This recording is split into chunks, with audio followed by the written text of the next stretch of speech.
Hey everybody, welcome back to another episode of In-Depth Angling. Today we're going to be taking a look at and breaking down the bass spawn from water temperatures, locations, patterns these fish use, and what baits to throw at them during the spawning phase. Be sure to hang out with us to the end because I'm going to go over a few spots you guys can go out and use and hopefully catch some spawning bass this year out on the lake and be more successful out on the water. But before I go any further, if you're new to the channel, please consider subscribing to In-Depth Angling so you don't miss our lake breakdowns and bass fishing videos created to help you guys become better anglers and catch more fish this year. The spawn takes place just after the pre-spawn phase, once water temperatures reach the 55 to 80 degree range. If you missed the pre-spawn video, I'll have that linked up there in the upper right, as well as at the end of the video in case you guys want to go out and check that. I go over Stockton Lake pre-spawn bass, and it should help you guys catch some fish before the spawn cycle happens. Bass can spawn anywhere in that temperature range of 55 to 80 degrees, with the main spawn happening on the lower end of those temperatures in the spring. That's the first time that we get up to those temperatures.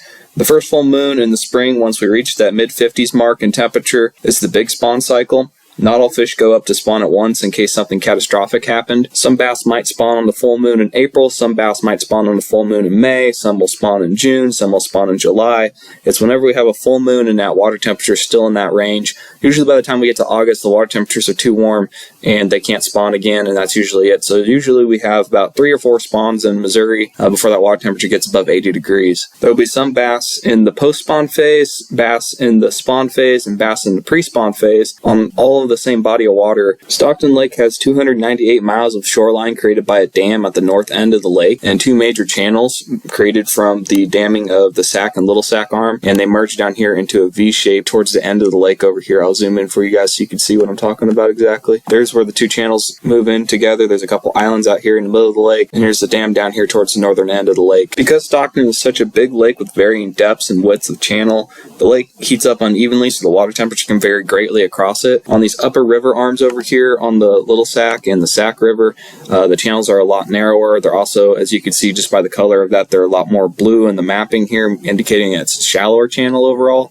I'll zoom in so you guys can see exactly what I'm talking about. It's only about 20 feet deep in the main channel, as opposed to down there by the dam where it's over around 100 feet. Shallow water near these inlets in the backs of these creek arms and river arms on the main channel will heat up first because they have the runoff coming in from the rivers, which is going to be warmer after warm rains come in. They're also dirtier in general, and that dirty water heats up faster because there's more particles in it for the sunlight to hit, and it heats up that water faster. Down here closer towards the dam, an area where there's a lot more open water, it's deeper, it's also got a lot more rock structure, and it's cleaner water, and it heats up a lot slower because of all that. Smallmouth bass are more commonly found in the lower end of the lake on the northern side and generally cleaner section. The upper arms of the lake tend to hold more of the largemouth and spotted bass, and that area's got a lot more standing timber, and it's got a lot more stain to muddier water as you go up here closer towards these creek arms and other river inlets. Stockton has the state record smallmouth bass weighing over 7 pounds and has the potential to hold over 10-pound largemouth bass in it.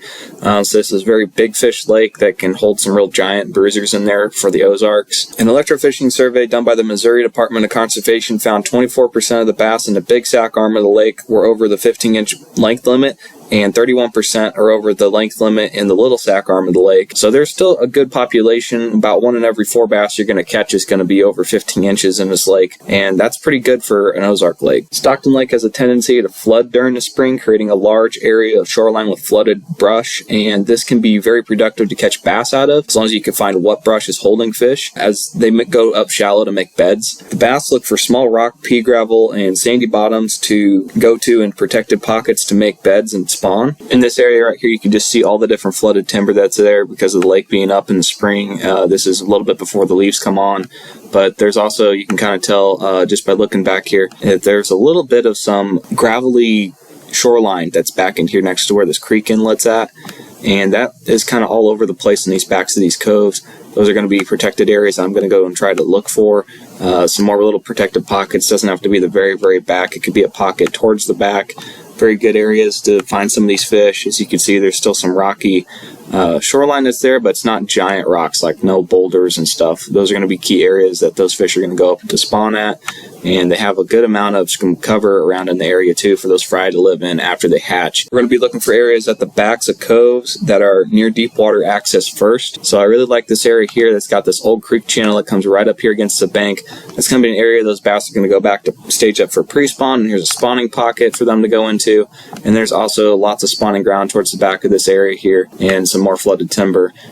This is going to be a good area to go to because it's still 15 feet deep out here in the middle of the cove, and it's got a very shallow, flat area that's got some gravel and sandy bottom for them to fan beds out on, with lots of cover nearby for those fry to go into. So it's going to be perfect bass spawning habitat there. Sight fishing is a great tactic this time of year on Stockton, with the fish being shallow and nests being visible. They look like a light circle or bowl shape on the bottom, with the surrounding bottom darker from the bass moving the silt off the nest. You might see a couple of those in an area, and usually we'll see bass either right on top of them, or you'll see them kind of cruising around just around the outside of it, especially the males, as they're really aggressive and protective. Males guard the nest throughout the spawn until the fry hatch, and will even stay on the nest a few days after the hatch. Females are up to lay eggs, and then kind of generally hang out in the area a few days before and after they lay eggs, and then they go about their way, cruising the banks in more of a post-spawn manner, and they'll kind of funnel back out the same way they came in. Males are extremely aggressive and protective of the beds this time of year, and will strike anything that they find threatening. Females can be territorial for a time as well when they're up there. They're not around as long, and so if you want to be catching some of those bigger females as they're moving up to spawn,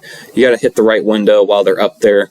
A lot of times during the middle of the day, they'll push off just to that first break, so it's not uncommon to have the males still sitting up here in the beds and guarding, and the females be just off of these points here, kind of hanging out, or they might be just sitting off in the middle of this creek bed that's sitting in the middle of that pocket as well, especially if they have like an old bush or some sort of rocky structure that's in the middle of that. That'll be a key holding area where those females will kind of just push off a few feet away from where their nest is at. Baits to use this time of year can vary, and there are several options to choose from. This is the time of year we really get to open up and use most of the tackle box for the first time this year since winter. Now that we're getting into a warmer temperature, those bass are able to chase some more food and want to feed a little bit more aggressively. Winter and pre-spawn baits like jerk baits, jigs, Ned rigs, Texas rig craws all still work, but here are a few of my favorite baits I like to use for when the bass spawn's on and I'm out on the water trying to catch a few of these fish. One of the staples for me that I can always count on to get bit with, especially around some of that thicker brush, or whether it be rock or anything, I can get these in the cover, is Senkos, and I rig these up Texas rig most of the time if I'm around cover. If I'm wanting a little bit more action and I'm maybe around a little bit more rock and I can use this thing up and above the cover, I can rig this up wacky rig as well. They can be skipped along up underneath different cover, underneath branches, and kind of get to places other baits can't this time of year. They're really great to use, and when those fish are just a little bit more finicky, you pop these, let them slow fall right in front of a bass's face when they're trying to guard their nest, and they'll come out and crush it almost every time. If you guys want to see a video of us catching some spawning bass on Stockton last year, I'll link that up in the right as well as at the end of the video where we're out sight fishing some of that buckbrush I was talking about earlier, where we went out and did this stuff that I'm talking about, and you guys can see how we did that last year out during the spawn. Another bait that I really like using this time of year to cover water and then burn right over the top of some of the buckbrush and on the outside edges of it where those females like to lay around at is the spinner bait, using either a couple of these more wider blades like Colorado style blades if you have a little bit more of a stain to a muddy water, and more of a willow style blade that's got a lot more flash to it if we have a cleaner water. I also love using some of these little Texas rigged worms down on the bottom of the lake, and you can kind of drag these over the top of nest and those fish will come out and get them. They're great in cover as well, weedless, and you can work them slower on the bottom and really work over an area. But by and far my favorite way to catch these spawning bass is on topwater baits. Topwater baits in early morning and evening on those lower light periods in the day. I love using poppers and pausing them right over the bed and watching big bass come out of the water and just crush them. These things will absolutely make your heart skip a beat when they come out and nail these. They work good for the smallmouth, the largemouth, and the spotted bass. If you've never done this, I highly recommend you go out and try it this spring. I'm going to move you guys down here to the lower end of the lake real quick to show you an area that I like to go and fish this time of year. It's got a lot of flooded timber inside of this cove, and there's a good creek in the back here that pumps out a lot of warm runoff as we get these warmer rains during this time of year. Don't be afraid to move all the way to the back because these are shallower areas. They usually have a little bit of a stained water compared to the main channel, a little bit warmer water, and you'd be surprised if you see the water temperature still out here in the low 50s in the main channel. The backs of these coves might already be up near 55, 56 degrees, and that might be all the difference that those fish need to actually be moved up and start the spawning process. So don't be too afraid to go back and try before the main channel heats up, because this area will get warm before that does. And this is an area, an example, where I'd like to go and fish. They got some deeper water here, lots of cover. As you guys can see here, there's an old creek coming in. It's kind of a shallower area. You got some buckbrush setting over here, and a lot of different kind of steeper bank on one side and a little bit more of a flatter bank on the other, with some different brush and little bitty pockets like this one here and there as well, that those fish can kind of go up and put some nests in. There's also a little feeder creek that comes in right here, and it provides a little bit of a channel and a point for those fish to sit up on, as well as a different gravel pocket from an old road bed that sticks out over here. But if you're not catching anything here, I would highly suggest keep moving water by using those power fishing baits like I mentioned earlier, using some of those spinner baits, pitching around some of those Senkos into the pockets of some of this stuff. And I don't really hang out in an area for too long. If I'm catching them in one pocket particularly, I'm going to stay there and saturate that area. If I'm not catching anything there within 10 to 15 minutes, I'm going to move on probably a little ways and try another area. I'm not going to try to camp out if I'm not catching fish. If you're not catching them down here on the lower end or in the backs of these creek coves and stuff, you can always come up further into the lake, way up on the river arms, and those areas will definitely be warmed up faster than the lower section of the lake. You're going to be dealing with a lot more largemouth and spotted bass, like I mentioned earlier, as well down here. But still, if you want the early bite, come here. If you want to follow that bite down for the smallmouth, that'll be a little bit later into the spring as the days get longer and water temperatures continue to heat up. Really like fishing this lower end down here for smallmouth as well. The Ned rigs really work good for setting them up on beds, if you can see them in the back of some of these pockets in here, around these islands, and as well as back in here, even just in the back of some of these pockets closer over here to Stockton itself. Those are all good spots you guys can use out there this spring to hopefully help you guys catch some big spawning bass on the Ozarks this year. Thank you for watching this video. If you enjoyed this, leave a thumbs up below and a comment what you would like to see next on the channel. I want you guys to be as much of a part of this as I am. But till then, tight lines, and we'll catch you on the next one.